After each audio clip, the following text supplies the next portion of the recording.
여러분 안녕하십니까? 이어서 광주 MBC 뉴스데스크입니다. 전두환 회고록이 5.18 민주화 운동을 왜곡했다고 대법원이 최종 판단했습니다. 북한군 개입설이나 헬기 사격 부정이 모두 허위라는 점을 사법부가 다시 한번 분명히 한 건데요. 하지만 오랜 시간 반복된 왜곡 시도가 이번 판결을 계기로 완전히 사라질 수 있을지는 여전히 과제로 남아 있습니다. 박승환 기자가 취재했습니다. 고 조비오 신부는 5.18 당시 군의 헬기 사격을 여러 차례 목격했다고 증언했습니다. 불이 픽 되면서 두두두두둑 하는 그냥 아주 지축을 울려요. 하지만 전두환은 2017년 출간한 회고록에서 계엄군의 헬기 사격은 없었다고 주장하며 고 조비오 신부를 파렴치한 거짓말쟁이라고 비난했습니다. 또 북한군 침투설이나 계엄군의 총기 사용이 자위권 발동이었다며 근거 없는 주장을 펼쳤습니다. 이에 고 조비오 신부의 조카 조영대 신부와 5.18 단체는 전두환을 상대로 정신적 손해배상과 출판금지 소송을 제기했습니다.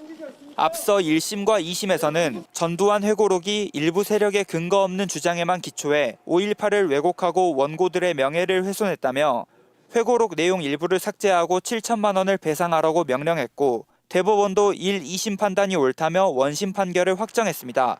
좀 지연된 정의에 대한 아쉬움이 있습니다. 46년이 흘렸는데 아직도 왜곡과 폄훼와 싸워야 한다는 것 자체가 너무 슬픈 현실입니다. 대법원은 회고록 속 51개의 표현이 명백한 허위라고 못 박았습니다. 이로써 전두환의 사후 소송을 물려받은 부인 이순자 씨와 아들 전재국 씨는 배상 책임을 지게 됐고 해당 표현을 삭제하지 않고는 책을 출판하거나 배포할 수 없게 됐습니다. 5월 단체들은 사법부 판단을 환영하면서도 5.18 정신 헌법 전문 수록 등 완전한 진실 규명을 위한 근본적인 대책을 요구하고 있습니다.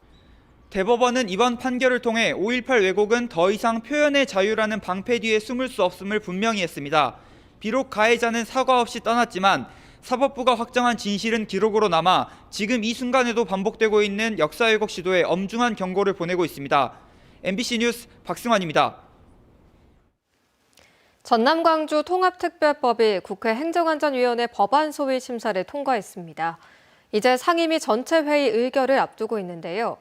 광주시와 전라남도가 요구했던 핵심 특례들이 절반 정도만 수용되면서 누더기 특별법이란 비판이 나오고 있습니다.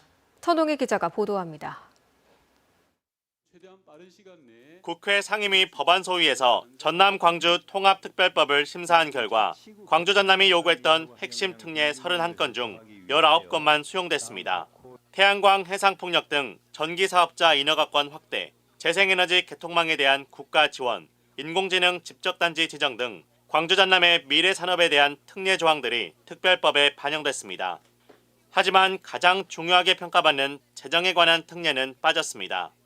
광주시와 전남도는 정부의 지속적인 재정 지원을 법조문에 명시해달라고 요구했지만 재정 지원 방안 마련 의무화 수준의 조문을 반영하는 데 그쳤습니다.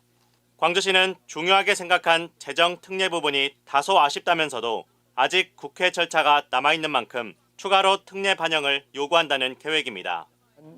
행안위의 상임위 전체회의와 설이 끝나고 나서 본회의가 남아있는 만큼 마지막까지 국회와 정부가 노력해서 합의해서.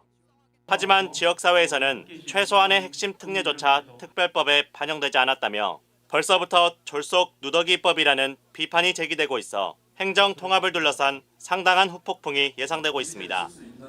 MBC 뉴스 천홍희입니다. 광주 남구가 2년 전 수천만 원의 상금을 내걸고 백운광장 주요시설 이름을 새로 지었습니다. 하지만 현장에서는 이 이름들이 전혀 쓰이지 않고 있었는데요. 상표권 등록을 하느라 늦어졌다는데 정작 절차조차 밟지 않은 곳도 있었습니다. 주지은 기자가 취재했습니다. 광주 남구 백운광장 일원을 잇는 이른바 푸른길 브릿지입니다. 남구는 지난 2024년 도시재생 사업의 하나로 이곳을 포함한 주요 시설 4곳에 이름을 짓는 공모전을 열었습니다. 당시 당선작들에게 지급된 상금만 1,200만 원. 하지만 2년이 지난 지금 새 이름을 기억하는 사람은 거의 없습니다.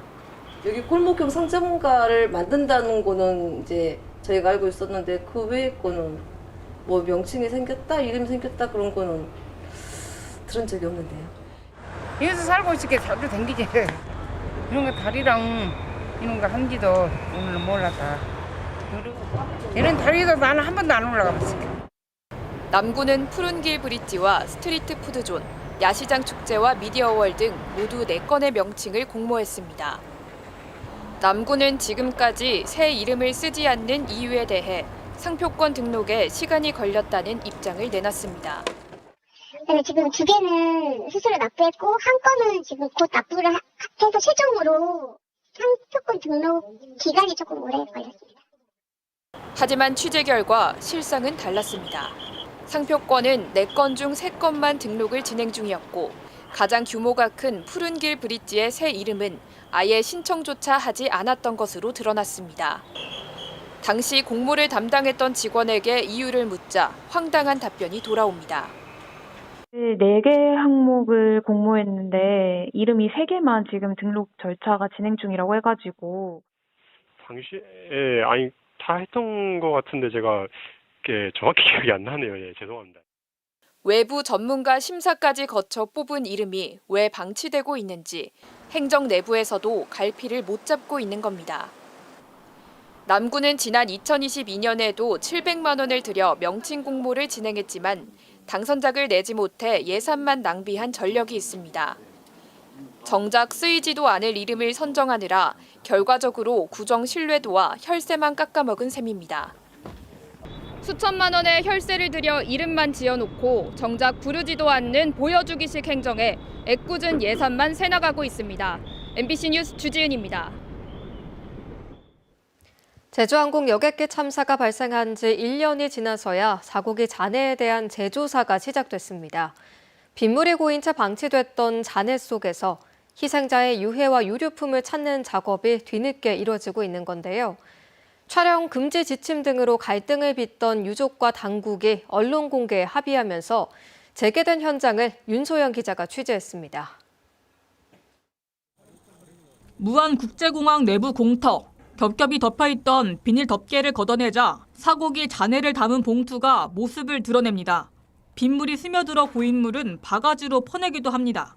국토교통부 항공철도사고조사위원회가 참사 1년이 지나서야 사고 여객기 잔해에 대한 재조사에 나섰습니다. 미처 수습하지 못한 희생자의 유해와 유류품을 찾기 위해서입니다. 재조사 현장에서는 희생자의 것으로 보이는 옷과 캐리어 조각 등이 확인됐고 여객기의 속도를 줄여주는 장치도 새롭게 발견됐습니다. 잔해 물량이 많은 만큼 재조사 작업은 며칠에 걸쳐 이어질 전망입니다. 재조사가 완료된 여객기 잔해는 사고 원인이 규명될 때까지 공항 내부 컨테이너에 보관됩니다. 항철이는 지난해 11월 재조사를 결정했지만 당시 촬영을 금지한다는 지침에 유족들이 반발하면서 일정이 연기됐습니다. 이번 재조사는 유가족 참관과 언론 공개 방식으로 절차를 진행하기로 합의하면서 다시 시작됐습니다. 유족들은 작은 단서 하나라도 놓치지 않도록 최선을 다해 수습해달라고 당부했습니다. 잘 수습된 참사라고 포장을 하기에 급급했던 국토부를 정말 저희는 규탄할 수밖에 없고요. 이제라도 진행된 만큼 철저하게 특별수사본부나 또 새로운 항철에서 재조사를 잘 될 수 있도록 조사 과정에서 유해가 발견될 경우 국립과학수사연구원이 신원 확인 검사를 진행한 뒤 관련 절차를 거쳐 유족에게 인도될 방침입니다. MBC 뉴스 윤소영입니다. 민주당과 조국혁신당의 합당 논의가 중단되면서 지방선거를 앞둔 지역정치 셈법이 복잡해지고 있습니다. 오히려 일부 선거구에서는 양당의 양강구도가 뚜렷해지면서 합당 무산이 기회가 됐다는 분석도 나옵니다. 달라진 선거 판도를 문영철 기자가 짚어봤습니다. 최근 조국혁신당에 입당한 뒤 여수시장 선거 출마를 공식 선언한 명창환 전 전라남도 행정부지사. 민주당과의 합당이 이루어지면 현 시장을 포함한 기존 입지자들과 함께 경선을 치러야 했습니다. 하지만 합당 논의가 중단되면서 여수시장 선거는 민주당 후보와 명전 부지사의 2강 구도로 굳어지게 됐습니다. 민주당 내에서 반감이 있고 또 무소속에서 반감이 있고 그때 어떤 게 과연 이익이 되는지 그 부분은 미지수예요. 합당은 무산됐지만 입지자들 사이에서는 오히려 안도하는 분위기가 적지 않습니다. 민주당 주자들 입장에서는 합당에 따른 지분을 내주지 않아도 되고 조국 혁신당 입지자들은 경선 과정에서 발생할 수 있는 불이익을 피할 수 있다고 판단한 겁니다. 지지세가 상대적으로 약한 조국 혁신당은 일단 후보 발굴에 주력하고 있고 일부 지역에서는 민주당 소속 광역의원 영입도 타진하고 있습니다. 다만 진보당과 정의당, 무소속 후보들까지 가세하는 다자 대결 속에서 공약이나 비전을 어떻게 차별화할지가 고민입니다. 상대적 차별성들을 가지고 민주당의 한계들을 좀 지적해내고 새로운 정치 선택에 대한 필요성들을 좀 강조하려고. 오는 20일부터 광역 기초의원 선거 등에 대한 예비 후보 등록이 시작되는 가운데 조국 혁신당은 내일부터 자체 자격 심사를 진행할 계획입니다. MBC 뉴스 문형철입니다. 오늘 밤 9시에 방송되는 광주 MBC 시사 용광로에서는 지선을 앞두고 계파 갈등과 내홍에 휩싸인 여야의 요동치는 정국을 심도 있게 진단합니다.